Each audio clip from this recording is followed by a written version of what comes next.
हे भगवती, तुझे शतशः प्रणाम। ज्योतिषाचार्य रमित मलिक जी ज्योतिष की दुनिया में एक ऐसा नाम है जो मानते हैं कि माँ वैष्णो देवी की कृपा से हजारों जन्म कुंडलियों पर की गई रिसर्च से ढूंढे गए अचूक उपायों द्वारा जिंदगी की हर कठिनाई से निकलने का रास्ता प्राप्त करके जीवन के हर पल को खुशी से जीने का अधिकार प्राप्त किया जा सकता है। ये सब दुख तथा मानसिक परेशानियां असल में हमारे ही पिछले जन्मों के कर्मों के दुखद फल हैं, जिन्हें दैवीय आशीर्वाद प्राप्त करके जबरदस्त उपायों से चंद पलों में ही बिल्कुल पूर्ण रूप से खत्म किया जा सकता है।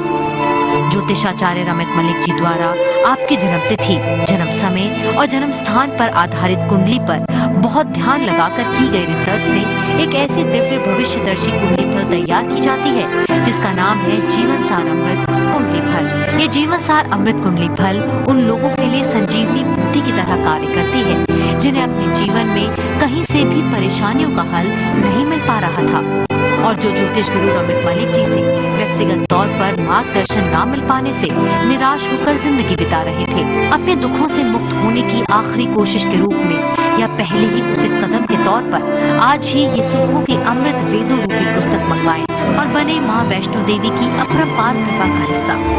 उपाय बेहद आसान, करे जीवन का कल्याण। जीवन सार अमृत कुंडली फल। जय माता दी दर्शकों, मैं हूं आपके साथ नेहा सर्वेश शुक्ला। स्वागत है एक बार फिर से आप सभी का आप ही अपने खास कार्यक्रम तारे ज़मीं के। देखिए, मुझे पता है ये कार्यक्रम आपको बहुत पसंद है, हालांकि मुझे भी बहुत पसंद है क्योंकि इस कार्यक्रम में मुझे बहुत कुछ सीखने के लिए मिलता है और आप लोगों तक बहुत सारी जानकारी पहुंचती है। आपको याद होगा कि हमने वक्री ग्रहों के बारे में आपको जानकारी दी थी, साथ ही साथ आचार्य जी ने आपसे वादा भी किया था कि आने वाले एपिसोड्स में हर ग्रह के बारे में जानकारी आपको मिलेगी कि अगर ये ग्रह वक्री है तो क्या हो सकता है। तो भाई कुंडली अपनी देख लीजिए, ये जान लीजिए कौन सा ग्रह वक्री है और अगर उस ग्रह के बारे में हम जानकारी दे रहे हैं तो थोड़ा समझ जाइए, थोड़ा अलर्ट हो जाइए। शुरुआत करते हैं इस कार्यक्रम की। हमारे साथ आज भी मौजूद है ज्योतिष गुरु आचार्य रमित मलिक जी। जय माता दी आचार्य। जय माता दी, जय माता। चलिए, मैं आप ही पे छोड़ती हूँ कि आज आप किस ग्रह के बारे में हमें जानकारी देने वाले हैं, बताइए। आज मौका उन लोगों को नहीं देंगे जो अपनी कुंडली देखेंगे कि हमारी कुंडली में कौन सा ग्रह वक्री है। आज पहले आपने ये कार्यक्रम सुनना है और कार्यक्रम सुनने के बाद आपने असेस करना है कि क्या मेरे साथ ऐसी घटनाएं घटित हो रही हैं। जब घटनाएं घटित हो रही हैं तो उठाकर अपनी कुंडली देखना कि आपकी दशा अंतरदशा क्या चल रही है या आपकी पत्रिका के अंदर कौन सा ग्रह वक्री है। सबसे पहले चर्चा उन लोगों की करते हैं जिन्हें शॉर्ट टर्म मेमोरी लॉस होता है, जिन्हें ऐसा लगता है कि हमें बातें बहुत बड़ी बड़ी और बहुत पुराने समय की याद रहती हैं, लेकिन अगर ये पूछ लिया जाए कि आज सुबह ब्रेकफास्ट क्या किया था तो उन्हें जरा सोच पड़ जाती है कि याद नहीं आ रहा कि क्या खाया था। किसी को पैसे दिए थे, वो उनको पता होता है कि आज सुबह किसी को पैसे दे के आया हूं, लेकिन आउट ऑफ माइंड हो जाता है, स्किप हो जाता माइंड से कि पैसे दिए किसको थे। और फिर 2 घंटे सिर खपाने के बाद याद आता है कि हाँ आज उन्होंने मेरे से सन्ड्री एक्सपेंसेस के लिए फैक्ट्री वाले ने मांगे थे, क्लर्क ने पैसे, तो मैंने उसको पैसे दिए थे। या जिन लोगों को ऐसा लगता है कि हमारे घर में हम कोई चीज कह देते हैं कि अच्छा ले भाई ये चीज संभाल ले, और जब हम घर से वो चीज मांगते हैं कि वो तेरे को चीज पकड़ाई थी, वो जरा सामान पकड़ाना, वो आज हमें जरूरत है उस चीज की, तो घर की गृहिणी को या घर के अपने भाई को या सिस्टर को या परिवार के किसी सदस्य को पूछते हैं कि वो चीज देना, तो उसे 2 घंटे उस चीज को ढूंढने में ही लग जाते हैं, उसे याद ही नहीं होता कि मैंने वो चीज रखी कहां थी। आमतौर पर अगर ऐसे फैक्टर आपके जीवन में भी घटित हो रहे हैं, हल्के से मत लीजिए इस बात को। आपकी जन्म पत्रिका के अंदर कुछ विशेष ग्रहों का यह संकेत होता है कि आपके जीवन में इस तरह का शॉर्ट टर्म मेमोरी लॉस वाली स्थिति निश्चित तौर पर संभव हो जाती है, जिसको आप अपने जीवन में लाइटली लेते हो। मैं बार बार कहता हूं कि यह सारी की सारी कहानी असल में आपके आने वाले जीवन के संकेतों को एक तरह से दस्तक होती है। कोई भी ग्रह विशेष जब आता है आपके जन्म पत्रिका के अंदर, उसने अपना असर डालना होता है, तो वह सबसे पहले संकेत देती है। दूसरी विशेष बात उन लोगों के लिए जिनको ऐसा लगता है कि हमारे बच्चे इंटेलिजेंट बहुत हैं, उनके जो स्कूल का हम काम देखते हैं, जब हम उनको होमवर्क कराते हैं, अगले दिन हम उनकी नोटबुक चेक करते हैं, वहां पर गुड लिखा होता है, लेकिन ऐसा लगता है कि हमारा बच्चा पढ़ता तो है ही नहीं है। अगर उसे कहें कि पढ़ ले तो सामने टीवी लगा होता है और कॉपी खोली होती है, फिर भी पता नहीं उस जातक के नंबर कैसे आ जाते हैं। उसका वो एवरेजली एक तरह से क्लास पास करता जा रहा है, अब उसको कहें तो कहें क्या। या दूसरी तरफ ऐसी स्थिति कि बच्चा वैसे इंटेलिजेंट बहुत है, होशियार बहुत है, आस पड़ोस के लोगों से बहुत प्रेज मिलती है कि ये तो बहुत होनहार है, इसकी तो सोच बड़ी अच्छी है, लेकिन जब हम पेरेंट्स टीचर मीटिंग पे जाते हैं, पीटीएम पर जाते हैं, तो वहां पर ऐसा लगता है कि शायद सारी की सारी शिकायतों का पिटारा टीचर ने इसी के लिए खोल रखा था। अरे भाई आपका तो बच्चा बतूनी बहुत है, ये तो बातें बहुत करता है, इसको बिठाओ यहाँ पर, और फिर आधे घंटे बाद देखो क्लास में दूसरे पीरियड के लिए आओ तो ये वहां पर बैठा होता है। इसको अगर भेजो कि जा स्टाफ रूम से ये चीज ले आ, और ये 15 मिनट पूरा स्कूल का चक्कर लगा के उसके बाद आता है। मतलब कंप्लेंट्स पे कंप्लेंट्स, कभी प्रिंसिपल ने बुला लिया, कभी हेड टीचर ने बुला लिया, कभी डिपार्टमेंट हेड ने बुला लिया कि आपके बच्चे की ये कंप्लेंट है। अगर ये संकेत भी आपके साथ मैच करते हैं तो, या तीसरी बात विशेष तौर पर यह बात बड़ी ध्यान से समझने वाली है, अगर आपके परिवार में ऐसी आदत, मैं उसे गंदी आदत कहूंगा बल्कि, कि एक दूसरे का टॉवल यूज कर लिया, और टॉवल यूज क्या कर लिया, हाथ धोकर आए, जो टॉवल सामने देखा चल भाई उससे हाथ पहुंचे और बैठ के खाना खाने, आए बाहर से मुंह हाथ धोया और जो टॉवल सामने देखा वो किसी का भी है उसको यूज कर लिया। ये संकेत है आपकी जन्म पत्रिका के मुताबिक। और आपको अगर कोई ना कोई स्किन की प्रॉब्लम बहुत जबरदस्त रहती है, एक्सेप्ट डेट ऑफ पिंपल्स, आपके फेस पर मुहांसों के अलावा कोई स्किन प्रॉब्लम अगर आपको रहती है, अगर मुहांसे बैक पर है, आपके बाजू पर है, आपके बाकी बॉडी पर है, या कोई इचिंग होती है कि आपने हल्के से भी उस पर इचिंग की, वहां से वो दाना फूट पड़ा और उसके बाद उसमें मवाद निकला और वो दाना फैलते गया, स्किन की प्रॉब्लम बहुत बढ़ गई। अगर स्किन की कोई प्रॉब्लम बिना वजह के, बिना आपके किसी प्रकार से ऑयली खाना खाने के, बिना किसी भी नॉलेजेबल रीजन के आपके घर में बनती जा रही हैं, समस्याएं बढ़ती जा रही हैं, और कितने ही इलाज करा लिए, कितने स्पेशलिस्ट को दिखा लिया, ठीक नहीं हो रहे हैं, अगर ये संकेत मैच करते हैं तो समझ लें कि आपके परिवार के अंदर वक्री बुध ग्रह का रोल आपके जन्म पत्रिका के लिए बहुत अनिष्ट कारण बन रहा है। समझ लीजिए इन बातों को कि आपकी जन्म पत्रिका के जिस भी ग्रह विशेष का वक्रता का नियम लागू हो गया, वक्री ग्रह का मतलब है उल्टी गति से चलने वाले ग्रह, जितना उस चीज को ठीक करने की कोशिश करते हो उतना वो और अधिक दुखदायी बनना आरंभ हो जाता है, और आपको इतने ज्यादा टीस करता है कि आप एक तरह से हैंड्स अप कर देते हो कि मेरे बस की बात नहीं है, पता नहीं भगवान को शायद यही मंजूर है, अब तो मैं थक गया या मैं थक गई अब ये उपाय कर करके।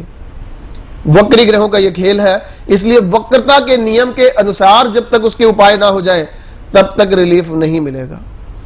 जिन लोगों को ऐसा लगता है, व्यापारी लोगों को खास तौर पर, जिनको लगता है कि अच्छी भली 2, 4, 5 साल से बड़ी अच्छी डीलिंग चल रही थी, पैसे उनको बोलते थे पार्टी को कि हाँ जी आपका माल तैयार है, आप एडवांस भेज दीजिए, वो कहता था एडवांस क्या भाई, पूरा बिल बता कितने का है, तेरे अकाउंट में जमा करा रहा हूं, वो जमा करवाते थे, माल डिस्पैच हो जाता था, बड़ा अच्छा बिजनेस चल रहा था। और आज की डेट में उस सबसे खरी पार्टी, उस सबसे अच्छी पार्टी से ही आज शायद बाजार से 7-8 लाख रुपया लेना उससे, और वो पैसे देने के नाम तो क्या ऑर्डर भी लिखवाना बंद कर गया है। यह संकेत है कि आपकी जन्म पत्रिका के अंदर वो वक्री ग्रह ने आपको इतना ज्यादा विश्वास बना दिया उस व्यक्ति के ऊपर कि आज लगभग अपने बिजनेस के 60-70% आपने पूंजी उस व्यक्ति विशेष पर लगा दी, और वो व्यक्ति लगभग हैंड्स अप करने के लिए तैयार हो चुका है। यह स्थिति है आपकी जन्म पत्रिका के अंदर। अगर आपके बुध ग्रह वक्री हैं तो वह व्यापारी लोग खासतौर पर हैरान परेशान होने की अवस्था पहुंचने से पहले अपनी जन्म पत्रिका के उपाय जरूर करवाएं, क्योंकि जब इन ग्रहों की पहचान सिम्टम्स के तौर पर आपकी जन्म पत्रिका के आधार पर हो रही है तो उसका इलाज भी आपको पूर्ण तौर पर अपने जीवन में कर लेना चाहिए। जिस व्यक्ति विशेष की जन्म पत्रिका की हम बात करते हैं, उन्हें ऐसा लगता है कि हमारी जन्म पत्रिका के अंदर इस समय जिस ग्रह की दशा अंतरदशा चल रही है वो तो वक्री नहीं है। अब यह भी बात बड़े ध्यान से समझना, क्योंकि आजकल लोग बहुत सियाने भी हो गए, अच्छी बात है, अवेयरनेस होनी भी चाहिए एस्ट्रोलॉजी के प्रोग्राम्स का। अगर फायदा एस्ट्रोलॉजर्स को मिलता है एडवर्टीज करने के लिए, तो लोगों को भी मिलता है कि वो अलग अलग लोगों की नॉलेज को सुनते हैं। और जिन्हें ऐसा लगता है कि वक्री ग्रह तो हमारी पत्री में इस समय कोई है नहीं था, फिर हमारे साथ ये घटनाएं क्यों मैच कर रही हैं, तो ध्यान रखना, महर्षि पराशर ने एक थ्योरी दी थी जिसे हम आधुनिक ज्योतिष में बोलते हैं पैक थ्योरी। पैक मतलब पोजीशन, आस्पेक्ट, कंजंक्शन एंड कर्तरी, PACK इसे बोलते हैं। ये पैक थ्योरी अगर किसी तरह से उस ग्रह विशेष के साथ जिसकी दशा अंतरदशा चल रही है और आपकी कुंडली में वो ग्रह पैक थ्योरी के आधार पर उस वक्री ग्रह के साथ संबंध बना रहा है, तो इन सब घटनाओं से रूबरू होने के लिए तैयार रहें। और तैयार इसलिए ना रहे कि आप दुखी हो, बल्कि तैयार इसलिए रहें कि आप अगर दुख के बादल आपके इर्द गिर्द मंडरा रहे हैं तो वो आपके ऊपर नेगेटिविटी वाला अपना पूर्ण तौर पर पानी बरसा के आपको डुबोएं, उससे अच्छा है कि आप अपनी रेमेडीज सही टाइम पर टाइम टू टाइम करते चलें। किन चीजों का विशेष ध्यान रखना है बताऊंगा इसी कार्यक्रम के माध्यम से। लेकिन अब तक तो आपको ये पता चला होगा कि अगर ये सारी चीजें आपके साथ मैच कर रही हैं तो भाई थोड़ा सा संभल जाइए, क्योंकि बुध की वक्री दशा चल रही है और वो आपके साथ आपको परेशानी में डाल सकती है, तो इसीलिए बच जाइएगा। अब आप ये सोच रहे होंगे भाई बचे कैसे, आचार्य जी ने क्या उपाय बताए हैं? बिल्कुल सही बात है, आचार्य जी ने अभी उपाय नहीं बताए। आचार्य जी उपाय बताएंगे आपकी कुंडली को देखकर, क्योंकि हर व्यक्ति को एक उपाय हर व्यक्ति के लिए काम नहीं करेगा। आपकी कुंडली जब तक सामने नहीं होगी तब तक आपके लिए उपाय सरल और सटीक बताना थोड़ा सा मुश्किल है। अगर आपके साथ ही सिम्टम मैच कर रहे हैं, उपाय आप जानना चाहते हैं, तो अपॉइंटमेंट ले लीजिए, टेलीफोनिक या फिर पर्सनल नंबर आपके सामने है। और सबसे बढ़िया बात, जीवन सार बनवा लीजिए। जीवन सार तो आपको ये भी बताएगी कि इस टाइम से लेकर इस टाइम तक ये ग्रह वक्री होगा, ये परेशानी देगा, ये उपाय कर लीजिए। आने वाले दिनों में कौन सा ग्रह कौन सा शुभ या फिर अशुभ प्रभाव दे सकता है, आप उससे कैसे बच सकते हैं, या फिर शुभ प्रभाव है तो कैसे हम उसको बढ़ा सकते हैं। मतलब ये सोच के संतुष्ट मत हो जाइए कि भाई शुभ ग्रह है, क्या फर्क पड़ता है, अच्छा फल देगा। आप ये सोचिए ना, उस अच्छे को कैसे हम अच्छा कर सकते हैं और अच्छा कर सकते हैं। उपाय उसके लिए भी करने जरूरी हैं। फटाफट जीवन सार बनवा लीजिए, नंबर आपके सामने है। कोई भी जानकारी चाहिए यहीं पर आपको सारी इंफॉर्मेशन दी जाएगी। आचार्य जी आगे बढ़ते हैं, हमारे साथ कॉलर है ममता जी गुड़गांव से। ममता जी जय माता दी। जय माता दी। बताएं डेट ऑफ बर्थ। जय माता दी गुरु जी। जय माता दी ममता जी। डेट ऑफ बर्थ है 5 फरवरी। 22 फरवरी। 5 फरवरी। अच्छा 5 फरवरी 84। टाइम सुबह का है 2 बजे, 2:40 2:40। ये 5 की सुबह है 5 की रात? 5 की सुबह। ठीक है। जन्म का स्थान? गुड़गांव। किसका डेट ऑफ बर्थ है? ये मेरा है। अच्छा आप सवाल पूछिए, थोड़ा सा तेज बोलिए। और मैम मैं गवर्नमेंट जॉब के लिए तैयारी कर रही हूँ और हो नहीं पा रहा। गवर्नमेंट जॉब के लिए। जी जय माता दी ममता जी। जय माता दी। आपकी जन्म पत्रिका के अंदर वृश्चिक लगन और कुंभ राशि में पूर्व भाद्रपद नक्षत्र है, यही है ना आपकी पत्रिका? हाँ जी। 2-3 बातें मैच करना चाहूंगा आपसे। पहली बात तो ये मैच करना चाहूंगा ममता जी कि कोई ऐसा नजदीकी रिश्तेदार जिसके टांगों के रिलेटेड बड़ी जबरदस्त समस्या, अर्थराइटिस या पोलियो, पैरालिसिस, मतलब कुछ भी चलने फिरने में कोई मोहताज वाली स्थिति आपके दादके या नानके की तरफ से कुछ हुआ है ऐसा क्या? मतलब बिल्कुल मोहताज तो नहीं है चलने में, लेकिन एक मेरी मौसी है, उनको बहुत दर्द रहता है पैरों में। बहुत ज्यादा परेशान है? हाँ ज्यादा परेशान है, जैसे थोड़ा बहुत बोझ उठा लेती है तो बिल्कुल चला नहीं जाता, वैसे चलती फिरती है। चलती फिरती हैं। अब हालात खराब हो रहे हैं कि अब स्टैंड स्टिल है, जहां पर थी पोजीशन वही है कि खराब हो रही है डे बाय डे? हाँ खराब सी हो रही है। ओके, क्या नाम है उस मौसी जी का? पहला अक्षर बता दीजिए। एस। सुरेश। एस। ओके। दूसरी बात एक और जाननी है ममता जी, ये भी बात बड़े ध्यान से सोचकर बताना।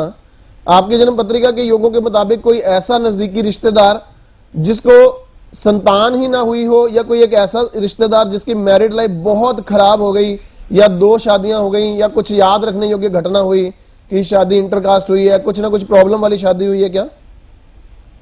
मतलब रिश्तेदार में? हाँ तो इमीडिएट फर्स्ट ब्लड। एक मासी के लड़के को तो हुआ है। क्या हुआ? और डाइवोर्स हुआ है उनका। डाइवोर्स हो गया। क्या नाम है उसका? उसका सतपाल। हाँ जी सतपाल, वो भी एस से। हाँ। तीसरी बात एक और जानना चाहूंगा, आपकी जन्म पत्रिका के मुताबिक, आपकी कुंडली के ग्रहों के मुताबिक ममता, आपका कोई रिश्ते की कोई बहुत बड़ी बात चलकर कोई खराब तो नहीं हुई थी खुद की? नहीं ऐसा तो कुछ नहीं हुआ था। शादी के लिए कोई आप लोगों के किसी प्रकार से जहां बात बहुत ज्यादा अच्छे से बनती हुई दिखाई देती हो, बाद में वो कहानी खत्म हो गई, या किसी तरह से कोई ऐसा रिश्ता जिसमें ऐसा लगता था कि बस रिश्ता हुआ लो? एक बार ऐसा हुआ था, जैसे पहले देखने आए थे ना, जैसे कोई एक आदमी, हाँ? तो उन्होंने बोल दिया था कि हाँ पक्का है हमारी तरफ से, फिर 2-3 और आए थे, फिर रिजेक्ट हो गया। अच्छा, वो उन्होंने पहले हाँ कर दी थी? हाँ मतलब हाँ बोल के गए थे। कुछ याद है उस लड़के का नाम याद है? नहीं ऐसा कुछ याद नहीं है। नहीं याद है। ठीक है, मैंने संकेत जो आपसे मैच किए, दर्शकों यही बात मैं बार बार कहता हूं कि जब भी आपको तो पता नहीं एस्ट्रोलॉजर ने क्या सवाल पूछना है, और उसका आंसर नेचुरल है कि आप सोच के देंगे। अगर ममता जी साथ ही साथ कहते कि नहीं हाँ, तो इसका मतलब क्या है कि ये फेक कॉलिंग है। लेकिन ममता जी बहुत सोच के आपने जवाब दिया, इसके लिए बड़ा धन्यवाद।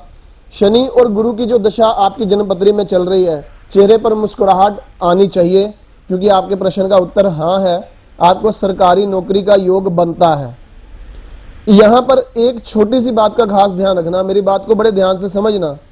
आपको जिस ग्रह की महादशा चल रही है शनि की, वो आपको मई में खत्म हो जाएगी, और जिस ग्रह की महादशा आपको बुध की आने वाली है, वो आपको 26 मई के बाद आनी है। आपके जन्म पत्रिका के अंदर 2 उपाय बहुत बहुत बहुत जरूरी हैं। उपाय कर लेंगे ना आप? हाँ जी। सबसे पहला और जरूरी उपाय क्या है कि जैसे ही स्नान करके निकला करें, मस्तक पर, जीभ पर और नाभि पर आपने केसर का तिलक हर रोज करना है। हाँ जी। ठीक है, हाँ जी। ये पहला उपाय आपके लिए, और ये इसको रूटीन में करते जाओ। किसी दिन भूल गए, रह गया तो अलग बात है, नहीं तो रूटीन में करते जाओ। हाँ जी। दूसरी बात आपने क्या करना है, हमारे सब दर्शक बड़े ध्यान से समझना कि सूर्य देवता जो होते हैं वो सरकारी नौकरी के लिए बहुत हेल्पफुल प्लेनेट होते हैं। और आपकी पत्री में ममता जी जिस बुध ग्रह की महादशा आने वाली है, वो सूर्य के साथ ही बैठे हैं।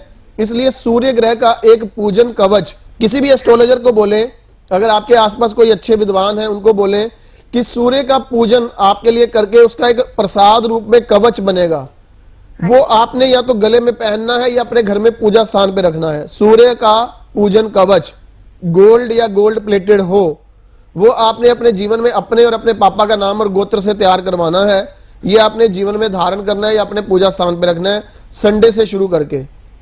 तीसरा, आपने एक छोटा सा कार्य और करना है। किसी भी सरकारी जमीन पर, चाहे वो जीटी रोड के किनारे या किसी पार्क वगैरह में, आप 3 फलदार पौधे एक एक करके हर गुरुवार के गुरुवार लगाकर आए। ठीक है, हाँ जी। ये 3 उपाय कर लें आप। इन तीनों उपायों के माध्यम से मुझे ऐसा लगता है कि अगस्त सितंबर तक, आने वाली इस अगस्त सितंबर तक आपके लिए सुख की स्थिति निश्चित तौर पर बन जाएगी। जिस मौसी का नाम आपने लिया और जिस कजन का नाम आपने लिया, दोनों ही नानकों से आते हैं। मतलब मौसी भी नानका और मौसी, दूसरी मौसी का कजन जो आपका भाई है वो आपका, वो भी नान के परिवार से आया। इसलिए जब कभी भी अब अपने ननिहाल में किसी के पास भी जाना हुआ तो सफेद रसगुल्ले जरूर लेकर जाना, 1.25 किलो। हाँ जी। समझ गई? हाँ जी। इससे आपकी कुंडली का ये दोष निश्चित तौर पर शांत होगा, सरकारी नौकरी का आपका कार्य सिद्ध होगा। बहुत सारे हमारे दर्शक ऐसे हैं जो कहते हैं कि हम कार्यक्रम देखते हैं, हमें पसंद है, संकेत भी मैच होते हैं, लेकिन उपायों के वक्त उन्हें ऐसा लगता है कि चलो कोई दूसरा एस्ट्रोलॉजर आएगा, शायद इससे भी ज्यादा आसान उपाय बता दें। ममता जी, आपकी कुंडली के मुताबिक जो बेस्ट चीजें हैं वो बताई हैं, फॉलो आपने करना है, रिजल्ट 110% आपको आएगा। आप ये उपाय करें, मेरी शुभकामनाएं आपके साथ हैं। तो एक ब्रेक के उस पर चर्चा लगातार जारी रहेगी। आप लोगों को कॉल्स भी इनका जवाब देंगे आचार्य जी।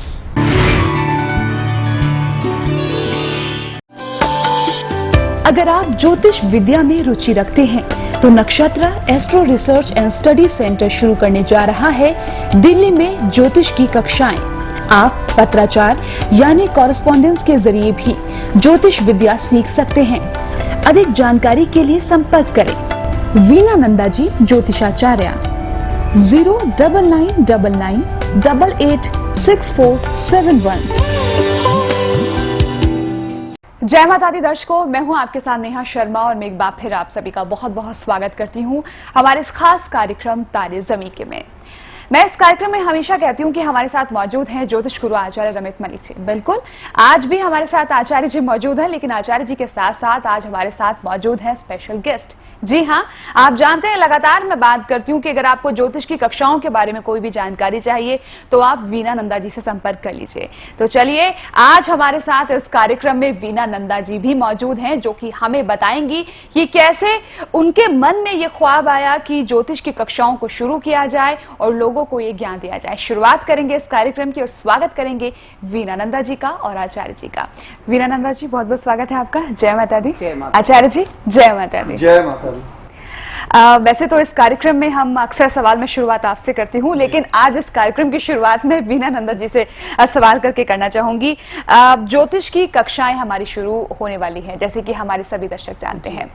इन क्लासेस के थ्रू, या यूं कहूं कि जो आपने बीड़ा उठाया है जी, कि लोगों को ज्योतिष सिखानी है, क्या मैसेज देना चाहेंगी आप लोगों को?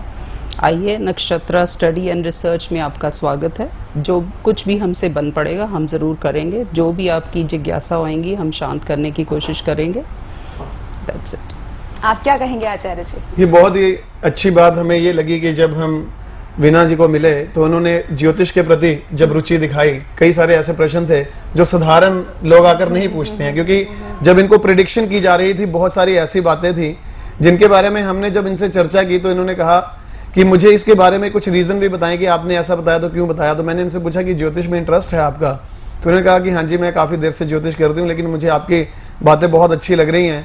तो मैंने कहा अगर मेरी बातें अच्छी लग रही हैं तो फिर आप दिल्ली में मेरा साथ दीजिए, हम यहाँ पर कक्षाएं शुरू करना चाहते हैं। आपको अच्छा ज्ञान है, क्योंकि आपके प्रश्न पूछने के ढंग से ही पता लग रहा है कि आप ज्योतिष में रुचि रखती हैं, ज्योतिष को प्यार करती हैं, इस विषय से लोगों को एनलाइटन करना चाहती हैं। तो उन्होंने रेडिली इस बात को स्वीकार किया और आज हम आप सब लोगों के सामने ज्योतिष की कक्षाएं इसीलिए लेकर आए हैं ताकि आप लोगों के मन में जो जिज्ञासाएं ज्योतिष के प्रति हैं, जितना माता रानी ने हम पर कृपा की है वो सब आपके साथ बांट सकें। उसके लिए इस ज्योतिष की कक्षाओं का विशेष तौर पर आरंभ किया गया है और आप लोग इसमें हमारा सहयोग करेंगे, ये हमें पूर्ण तौर पर